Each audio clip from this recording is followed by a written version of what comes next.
ਸਤਿ ਸ਼੍ਰੀ ਅਕਾਲ। ਤੁਸੀਂ ਜੁੜੇ ਹੋਏ ਹੋ ਪੰਜਾਬੀ ਰੇਡੀਓ ਐਸੇ ਦੇ ਨਾਲ ਤੇ ਪ੍ਰੋਗਰਾਮ ਸਪੈਸ਼ਲ ਰਿਪੋਰਟ ਦੇ ਵਿੱਚ ਤੁਹਾਡਾ ਸਾਰਿਆਂ ਦਾ ਸਵਾਗਤ ਹੈ। ਅੱਜ ਦੇ ਇਸ ਰਿਪੋਰਟ ਦੇ ਵਿੱਚ ਗੱਲਬਾਤ ਕਰਾਂਗੇ, ਇੱਕ ਹੋਰ ਕੜੀ ਨੂੰ ਅੱਗੇ ਤੋਰਾਂਗੇ ਜਿਹੜੀ ਕੜੀ ਦੇ ਤਹਿਤ ਆਪਾਂ ਲਗਾਤਾਰ ਰਿਪੋਰਟਾਂ ਕਰ ਹੀ ਰਹੇ ਹਾਂ। ਇਲੈਕਟੋਰਲ ਬੌਂਡ ਦੇ ਉੱਤੇ ਮਾਮਲੇ ਦੀ ਜਿਹੜੀ ਸੁਣਵਾਈ ਹੋ ਰਹੀ ਸੀ, ਇਸ ਮਾਮਲੇ ਤੇ ਸੁਪਰੀਮ ਕੋਰਟ ਦੇ ਵਿੱਚ ਉਹਨੇ ਬੀਜੇਪੀ ਨੂੰ ਇੱਕ ਅਜਿਹੇ ਮੋੜ ਤੇ ਲਿਆ ਖੜਾ ਕੀਤਾ ਜਿੱਥੋਂ ਕਹਿ ਸਕਦੇ ਹਾਂ ਕਿ ਆਪਾਂ ਬੀਜੇਪੀ ਨੰਗੀ ਹੋ ਚੁੱਕੀ ਹੈ, ਐਕਸਪੋਜ਼ ਹੋ ਚੁੱਕੀ ਹੈ। ਅੱਜ ਦੀ ਰਿਪੋਰਟ ਦੇ ਵਿੱਚ ਬੜੀਆਂ ਦਿਲਚਸਪ ਜਾਣਕਾਰੀਆਂ ਤੁਹਾਡੇ ਨਾਲ ਸਾਂਝੀਆਂ ਕਰਾਂਗੇ ਕਿ ਕਿਵੇਂ ਇੱਕ ਜਿਵੇਂ ਐਕਸਟੋਰਸ਼ਨ ਨਹੀਂ ਕਰਦੇ ਜਿਹੜੇ ਗੈਂਗਸਟਰ ਨੇ, ਉਹ ਕਹਿੰਦੇ ਨੇ ਕਿ ਇੰਨੇ ਪੈਸੇ ਦੇ ਤੇ ਨਹੀਂ ਤਾਂ ਫਿਰ ਮਰਨ ਲਈ ਤਿਆਰ ਹੈ। ਇੱਥੇ ਕੀ ਹੋਇਆ, ਇੰਨੇ ਪੈਸੇ ਦੇ ਨਹੀਂ ਤਾਂ ਛਾਪਿਆਂ ਲਈ ਤਿਆਰ ਹੈ। ਛਾਪਿਆਂ ਤੋਂ ਬਾਅਦ ਹੁਣ ਤੁਹਾਨੂੰ ਪਤਾ ਜਦੋਂ ਛਾਪੇ ਪੈਂਦੇ ਆ ਫਿਰ ਕੰਪਨੀ ਦੇ ਕੋਈ ਵੀ ਵੱਡੀ ਕੰਪਨੀ ਜਿਹੜੀ ਕਿ ਜਿਹਦਾ ਸਟਾਕ ਵੀ ਹੈ, ਜਿਹੜਾ ਸ਼ੇਅਰ ਬਾਜ਼ਾਰ ਆ, ਫਿਰ ਉਹਦੇ ਸ਼ੇਅਰ ਡਿੱਗਦੇ ਨੇ, ਫਿਰ ਉਹਦੇ ਵਿੱਚ ਲੋਕਾਂ ਦਾ ਭਰੋਸਾ ਘਟਦਾ, ਫਿਰ ਉਹਨੂੰ ਪ੍ਰੋਜੈਕਟ ਨਹੀਂ ਮਿਲਦੇ ਉਸ ਤਰੀਕੇ ਦੇ। ਤਾਂ ਇੱਥੇ ਕੰਪਨੀਆਂ ਨੂੰ ਇਸੇ ਤਰ੍ਹਾਂ ਜਿਹਨੂੰ ਆਪਾਂ ਪੰਜਾਬੀ ਦੇ ਵਿੱਚ ਕਹਿ ਦਿੰਦੇ ਨਾ ਕਿ ਬਾਂਹ ਮਰੋੜ ਕੇ ਪੈਸਾ ਲੈਣਾ, ਉਹ ਬਾਂਹ ਮਰੋੜ ਕੇ ਪੈਸਾ ਲਿਆ ਗਿਆ। ਅਤੇ ਪਹਿਲਾਂ ਇੱਕ ਰਾਹੁਲ ਗਾਂਧੀ ਨੇ ਗੱਲ ਚਲਾਈ ਸੀ ਕਿ ਚੌਂਕੀਦਾਰ ਹੀ ਚੋਰ ਹੈ। ਇੱਥੋਂ ਇਸ ਗੱਲ ਤੋਂ ਅੱਜ ਦੀ ਰਿਪੋਰਟ ਤੋਂ ਤੁਹਾਨੂੰ ਬਹੁਤ ਕੁਝ ਪਤਾ ਲੱਗ ਜਾਣਾ ਕਿ ਸ਼ਾਇਦ ਚੌਂਕੀਦਾਰ ਨੂੰ ਚੋਰ ਅਸੀਂ ਕਿਉਂ ਕਹਿ ਰਹੇ ਹਾਂ। ਅਤੇ ਇੱਕ ਹੋਰ ਕਹਾਵਤ ਮੋਦੀ ਸਾਹਿਬ ਨੇ ਸ਼ੁਰੂ ਕੀਤੀ ਸੀ ਜਦੋਂ ਉਹ 2014 ਦੇ ਵਿੱਚ ਆਏ ਸੀਗੇ, ਨਾ ਖਾਊਂਗਾ ਨਾ ਖਾਣੇ ਦੂੰਗਾ। ਕੀ ਇਹ ਉਸੇ ਤਹਿਤ ਹੀ ਕੀਤਾ ਜਾ ਰਿਹਾ? ਰਿਪੋਰਟ ਨੂੰ ਸ਼ੁਰੂ ਕਰਦੇ ਤਾਂ ਉਸ ਤੋਂ ਬਾਅਦ ਬੜੀਆਂ ਦਿਲਚਸਪ ਜਾਣਕਾਰੀਆਂ ਨੇ ਕਿ ਕਿਵੇਂ ਕੁਛ ਕੰਪਨੀਆਂ, ਕੁਛ ਸ਼ੈੱਲ ਕੰਪਨੀਆਂ ਜਿਹੜੀਆਂ ਬਣਾਈਆਂ ਗਈਆਂ ਅਤੇ ਉਸ ਤੋਂ ਬਾਅਦ ਉਹਨਾਂ ਕੰਪਨੀਆਂ ਦੀ ਬਾਂਹ ਮਰੋੜ ਕੇ ਉਹਨਾਂ ਤੋਂ ਚੰਦਾ ਲਿਆ ਗਿਆ। ਅਤੇ ਇਹਦੇ ਨਾਲ ਜਿਹੜਾ ਮੋਦੀ ਦਾ ਗੁਣਗਾਨ ਕਰਨ ਵਾਲਾ ਮੀਡੀਆ, ਜਿਹੜਾ ਮੋਦੀ ਦੀ ਭਗਤੀ ਦੇ ਵਿੱਚ ਤਕਰੀਬਨ ਇਸ ਸਟੇਜ 'ਤੇ ਆ ਚੁੱਕਿਆ ਕਿ ਉਹਨੂੰ ਆਪਾਂ ਸਜਾਖਾ ਕਹਿ ਸਕਦੇ ਹਾਂ, ਜਿਹਨੂੰ ਦਿਖਣੋਂ ਅਸਮਰਥ ਹੋ ਗਿਆ ਵੀ, ਜਿਹਦੇ ਕੰਨਾਂ ਦੇ ਵਿੱਚ ਔਰ ਉਹਨਾਂ ਦੇ ਵਿੱਚ ਕੋਈ ਚਰਚਾ ਨਹੀਂ ਗੀ ਕਿ ਇਲੈਕਟੋਰਲ ਬੌਂਡ ਭਾਜਪਾ ਨੇ 2018 ਦੇ ਵਿੱਚ ਕਿਉਂ ਲਿਆਂਦਾ, ਇਹਦੇ ਪਿੱਛੇ ਮਨਸ਼ਾ ਕੀ ਸੀ। ਹਾਲਾਂਕਿ ਵਿਰੋਧੀ ਪਾਰਟੀਆਂ ਨੂੰ ਸਾਲ ਬਾਅਦ ਹੀ ਪਤਾ ਲੱਗ ਗਿਆ ਸੀਗਾ ਕਿ ਇਸ ਬੌਂਡ ਨੇ ਸਾਨੂੰ ਧੋ ਕੇ ਰੱਖ ਦੇਣਾ, ਇਸ ਬੌਂਡ ਨੇ ਸਾਨੂੰ ਪੋਲੀਟੀਕਲੀ ਸਾਨੂੰ ਗਰੀਬ ਕਰ ਦੇਣਾ। ਹਾਲਾਂਕਿ ਮਿਲੇ ਨੇ, ਨੋ ਡਾਊਟ ਇਹਨਾਂ ਨੂੰ ਵੀ ਪੈਸੇ ਤਾਂ ਮਿਲੇ ਨੇ, ਪਰ ਉਹਦੇ ਵਿੱਚ ਬਾਅਦ 'ਚ ਜਾਵਾਂਗੇ। ਇਲੈਕਟੋਰਲ ਬੌਂਡ ਦੀ ਜਿਹੜੀ ਇਹ ਵਿਥਿਆ, ਇਹ ਕਹਾਣੀ ਹੈ, ਸ਼ੁਰੂ ਹੁੰਦੀ ਹੈ ਜਦੋਂ ADR, ਪ੍ਰਸ਼ਾਂਤ ਭੂਸ਼ਣ ਅਤੇ ਹੋਰ ਕੁਝ ਲੋਕ ਜਿਹੜੇ ਨੇ ਉਹ ਸੁਪਰੀਮ ਕੋਰਟ ਦੇ ਵਿੱਚ ਚਲੇ ਜਾਂਦੇ। ਸੁਪਰੀਮ ਕੋਰਟ ਦੇ ਵਿੱਚ ਸਰਸਰੀ ਸੁਣਵਾਈ ਚੱਲ ਰਹੀ ਸੀ। ਹਰੀਸ਼ ਸਾਲਵੇ SBI ਤਰਫੋਂ ਵਕੀਲ ਸੀਗੇ, ਪਰ ਅਹਿਮ ਮੋੜ ਉਦੋਂ ਆਇਆ ਜਦੋਂ ਜਸਟਿਸ DY ਚੰਦਰਚੂੜ ਇਸ ਮਾਮਲੇ ਉੱਤੇ ਖਿੱਚ ਗਏ। ਕਿਹੜੀ ਗੱਲ ਤੋਂ?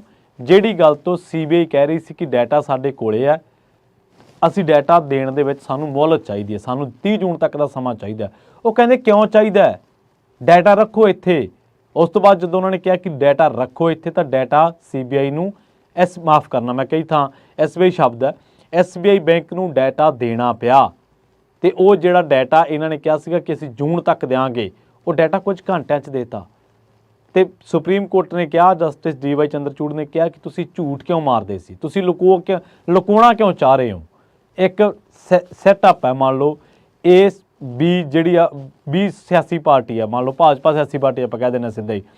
ਇਹ ਮੰਨ ਲਓ ਕੋਈ ਵੀ ਕੰਪਨੀ, ਮੰਨ ਲਓ ਮੈਂ ਚੰਦਾ ਦੇਣਾ BJP ਨੂੰ, ਮੈਂ 10 ਕਰੋੜ ਦਾ ਦੇਣਾ, 15 ਕਰੋੜ ਦਾ, ਤਾਂ ਮੈਂ ਸਿੱਧਾ ਦੇਵਾਂ ਨਾ। ਇਹਨਾਂ ਨੇ ਕੀ ਕਿਹਾ ਕਿ ਚੋਣ ਬੌਂਡ ਲਿਆਉਣੇ ਆਪਾਂ, ਜਿਹਦੇ ਨਾਲ ਕੋਈ ਪਤਾ ਨਹੀਂ ਲੱਗਣਾ ਕਿ ਕਿਹੜਾ ਬੰਦਾ ਕਿੰਨਾ ਬੌਂਡ ਖਰੀਦ ਰਿਹਾ। ਉਸ ਤੋਂ ਬਾਅਦ ਜਦੋਂ ਪਾਰਟੀ ਨੂੰ ਕੈਸ਼ ਕਰਾਊਗੀ, ਉਹ ਤੋਂ ਇਹ ਨਹੀਂ ਪਤਾ ਲੱਗਣਾ ਕਿ ਇਹ ਬੰਦੇ ਨੇ ਕਿਹਨੇ ਦਿੱਤਾ।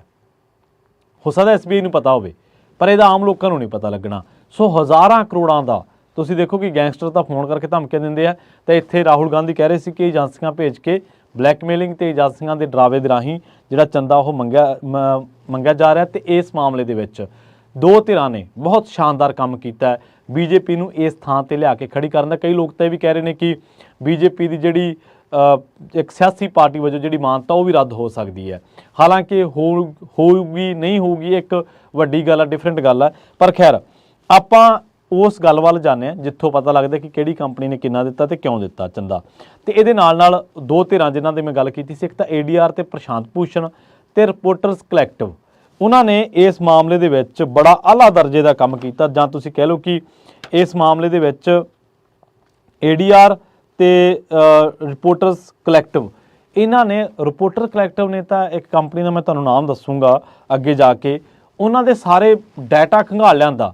ਤੁਸੀਂ ਦੇਖੋ ਕਾਰਪੋਰੇਟ ਕੰਪਨੀਆਂ ਦੀ ਕਿੰਨੀ ਉਹਨਾਂ ਦੀ ਰਜਿਸਟ੍ਰੇਸ਼ਨ ਦੇ ਹੋਣਗੇ ਪੇਪਰਸ ਕਿੰਨੇ, ਉਹਨਾਂ ਨੇ ਪਬਲਿਕਲੀ ਖਿਲਾਰ ਕੇ ਰੱਖ ਦਿੱਤਾ। ਅਤੇ ਉਹਦੇ 'ਚੋਂ ਕੱਢਿਆ ਕਿ ਕਿਵੇਂ ਰਿਲਾਇੰਸ ਦੇ ਨਾਲ ਜੁੜੀਆਂ ਨੇ ਕੰਪਨੀਆਂ। ਖੈਰ ਹੁਣ ਜਿਹੜਾ ਆਪਣੇ ਕੋਲ ਗੱਲ ਨਿਕਲ ਕੇ ਆ ਰਹੀ ਹੈ, ਇਹਦੇ ਵਿੱਚੋਂ ਜਿਹੜੀਆਂ ਕੰਪਨੀਆਂ ਨੇ ਆਪਾਂ ਗੱਲ ਕਰਨ ਜਾ ਰਹੇ ਹਾਂ ਉਹਨਾਂ ਦੇ ਬਾਰੇ ਸੁਣ ਕੇ ਤੁਹਾਡੇ ਹੋਸ਼ ਉੱਡ ਜਾਣਗੇ ਕਿ ਜਿਹੜੀਆਂ ਚੰਦਾ ਦੇਣ 'ਚ ਮੋਹਰੀ ਨੇ। ਫਿਊਚਰ ਗੇਮਿੰਗ ਹੋਟਲ ਸਰਵਿਸ, ਇਹਨਾਂ ਨੇ ਬਹੁਤ ਚੰਦਾ ਦਿੱਤਾ ਹੈ। ਮੇਗਾ ਇੰਜੀਨੀਅਰਿੰਗ ਨੇ ਪਾਕਿਸਤਾਨ ਆਧਾਰਿਤ ਕੰਪਨੀ ਹਬ ਪਾਵਰ ਇਹਨੂੰ ਪੁਲਵਾਮਾ ਹਮਲੇ ਤੋਂ ਬਾਅਦ ਇਹਨੇ ਡੋਨੇਟ ਕੀਤਾ। ਕੁਇਕ ਸਪਲਾਈ ਚੇਨ ਜੋ ਰਿਲਾਇੰਸ ਦੀ ਸਬਸਿਡਰੀ ਹੈ, ਇਹਨੇ ਸੀਰਮ ਇੰਸਟੀਚਿਊਟ ਵਾਲਿਆਂ ਨੇ 52 ਕਰੋੜ ਦਾ ਦਿੱਤਾ। ਇੱਕ ਹੀਟਰੋ ਗਰੁੱਪ ਹੈ ਜਿਨ੍ਹਾਂ ਨੇ ਕਰੋੜਾਂ ਦਾ ਚੰਦਾ ਦਿੱਤਾ ਤੇ ਇਹਨਾਂ ਦੇ ਟਿਕਾਣਾ ਤੇ ਈਡੀ ਜਾਂ ਆਈਟੀ ਦੀਆਂ ਰੇਡਾਂ ਪਈਆਂ ਕਿਉਂਕਿ ਵੱਡਾ ਐਕਸਟੋਰਸ਼ਨ ਰੈਕਟ ਚਲਾਇਆ ਜਾ ਰਿਹਾ ਸੀਗਾ।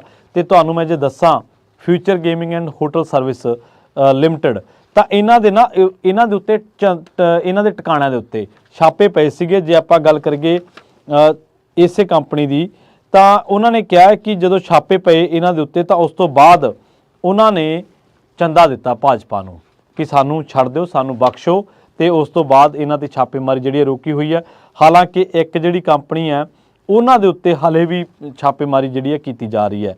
ਇਸੇ ਤਰ੍ਹਾਂ ਇੱਕ ਬੜੀ ਦਿਲਚਸਪ ਤੁਹਾਨੂੰ ਕਹਾਣੀ ਸੁਣਾਉਣਾ ਹੈ ਮੇਗਾ ਇੰਜੀਨੀਅਰਿੰਗ ਐਂਡ ਇੰਫਰਾਸਟ੍ਰਕਚਰ ਲਿਮਟਿਡ ਦੀ, ਜਿਨ੍ਹਾਂ ਦੇ ਬਾਰੇ 966 ਕਰੋੜ ਦੇ ਇਹਨਾਂ ਨੇ ਇਲੈਕਟੋਰਲ ਬੌਂਡ ਖਰੀਦੇ ਆ। 966 ਕਰੋੜ ਚੰਦਾ ਦਿੱਤਾ ਇਹਨਾਂ ਨੇ। ਜਿਹੜੀ ਆ future gaming and hotel service private limited ਆ, ਇਹਨਾਂ ਨੇ 1368 ਕਰੋੜ ਰੁਪਏ ਦਾ ਚੰਦਾ ਦਿੱਤਾ।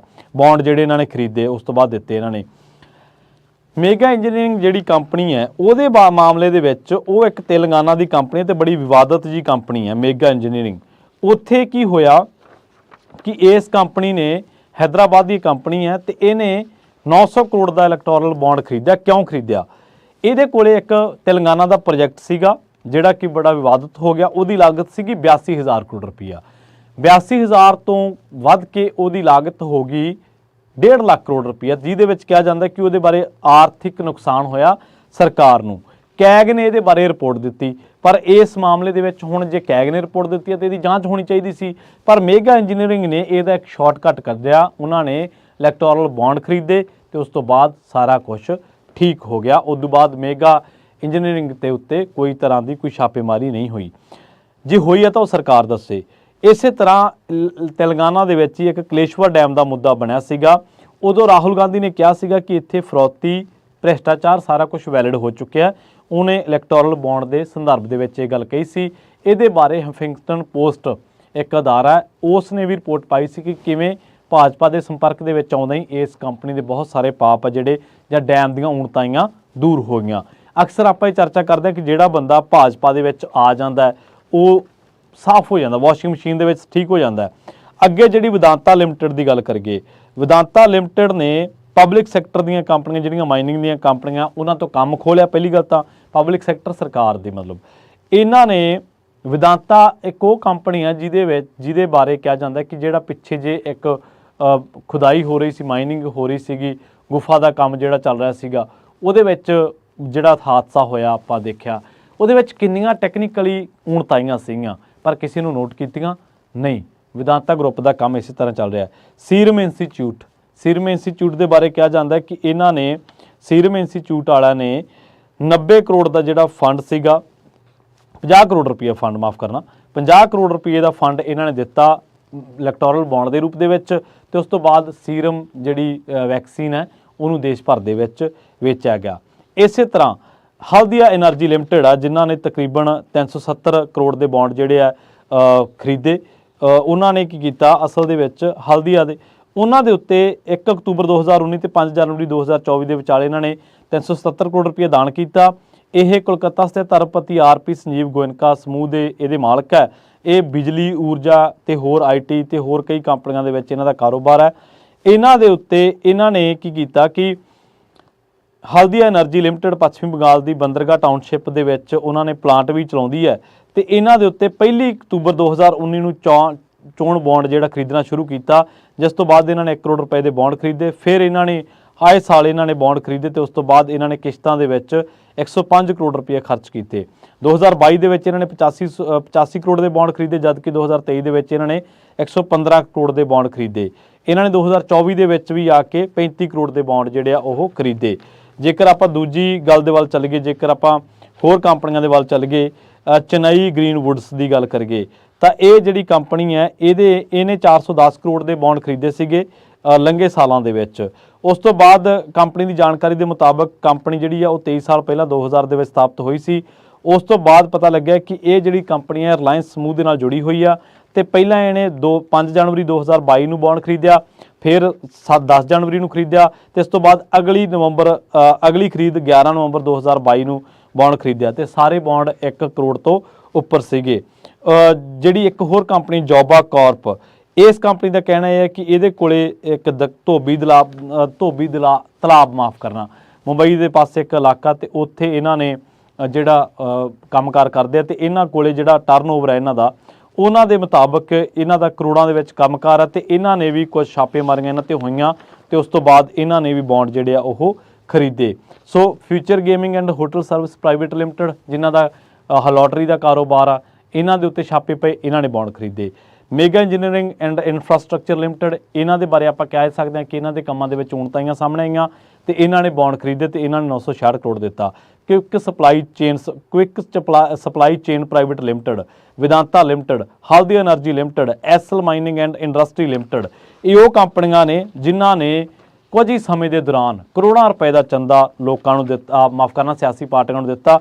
ਤੇ ਹੁਣ ਲੋਕ ਸਵਾਲ ਚੁੱਕ ਰਹੇ ਨੇ ਕਿ ਇਹ ਜਿਹੜਾ ਚੰਦੇ ਦਾ ਧੰਦਾ ਹੈ, ਇਹ ਜਿਹੜਾ ਚੰਦੇ ਦਾ ਕਾਰੋਬਾਰ ਹੈ, ਜੇਕਰ ਇਹ ਹੁਣ SBI ਇਹ ਦੱਸ ਦੇਵੇ ਕਿ ਅਸਲ ਦੇ ਵਿੱਚ ਇਸ ਚੰਦੇ ਦੇ ਧੰਦੇ ਦੇ ਵਿੱਚ ਕਿਹੜਾ ਸੋਰਸ ਹੈ, ਤਾਂ ਸ਼ਾਇਦ ਸਭ ਤੋਂ ਵੱਧ ਜਿਹੜੀ ਬੇਇੱਜ਼ਤੀ ਹੋਣੀ ਹੈ, ਸਭ ਤੋਂ ਵੱਧ ਜਿਹੜੇ ਪਰਖੱਚੇ ਉੱਡਣੇ ਆ ਉਹ ਭਾਜਪਾ ਦੇ। ਕਿਉਂਕਿ 2017-18 ਦੇ ਵਿੱਚ ਜਦੋਂ ਇਲੈਕਟੋਰਲ ਬੌਂਡ ਲਾਂਚ ਹੋਇਆ, ਉਸ ਤੋਂ ਬਾਅਦ ਜੇਕਰ ਗੱਲ ਕਰੀਏ 2022-23 ਦੇ ਵਿੱਚ 12,000 ਕਰੋੜ ਦੇ ਇਲੈਕਟੋਰਲ ਬੌਂਡ ਖਰੀਦੇ ਗਏ ਆ, ਜਿਹਦੇ ਵਿੱਚੋਂ ਭਾਜਪਾ ਨੂੰ 55% ਲਗਭਗ 6,564 ਕਰੋੜ ਰੁਪਈਆ ਚੰਦੇ ਦੇ ਰੂਪ ਦੇ ਵਿੱਚ ਮਿਲਿਆ।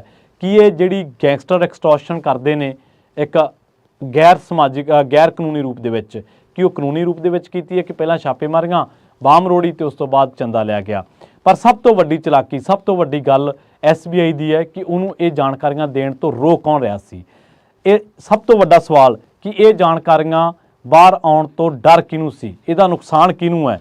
ਤੇ ਹੁਣ ਜਦੋਂ ਆ ਚੁੱਕੀਆਂ ਨੇ ਤਾਂ ਕੀ, ਜਿਵੇਂ ਮੈਂ ਸਿਆਸੀ ਪਾਰਟੀ ਦੀ ਮਾਨਤਾ ਦੇ ਵੱਲ ਗੱਲ ਕੀਤੀ ਹੈ ਭਾਜਪਾ ਦੇ, ਕਿ ਉਹ ਹੋ ਸਕੂਗੀ। ਤਾਂ ਪਰ ਅੱਜ ਤੁਸੀਂ ਇਹ ਦੇਖੋ ਚੰਦੇ ਦੇ ਧੰਦੇ ਦੇ ਰੂਪ ਦੇ ਵਿੱਚ ਕਿ ਕਿਵੇਂ ਇੱਕ ਜਿਹੜਾ ਬੰਦਾ ਉਹ ਕਹਿੰਦਾ ਸੀਗਾ ਕਿ ਜਿਹੜਾ ਕਹਿੰਦਾ ਸੀ ਮੈਂ ਵਿਦੇਸ਼ਾਂ ਤੋਂ ਕਾਲਾ ਧਨ ਲਿਆਉਂਗਾ, ਪਰ ਅਸਲ ਦੇ ਵਿੱਚ ਸਿਆਸੀ ਦੋਸ਼ਾਂ ਦੇ ਮੁਤਾਬਕ ਉਹ ਜਿਹੜਾ ਇੱਥੇ ਕਾਲਾ ਧਨ ਹੈ ਉਹਨੂੰ ਚਿੱਟਾ ਕਰਕੇ ਆਪਣੇ ਕੋਲੇ ਲਿਜਾ ਰਿਹਾ, ਉਹ ਵੀ ਚੰਦੇ ਦੇ ਰੂਪ ਦੇ ਵਿੱਚ। ਜਲਦ ਮਿਲਾਂਗੇ ਇੱਕ ਹੋਰ ਨਵੀਂ ਰਿਪੋਰਟ ਦੇ ਵਿੱਚ। ਬਹੁਤ ਬਹੁਤ ਧੰਨਵਾਦ।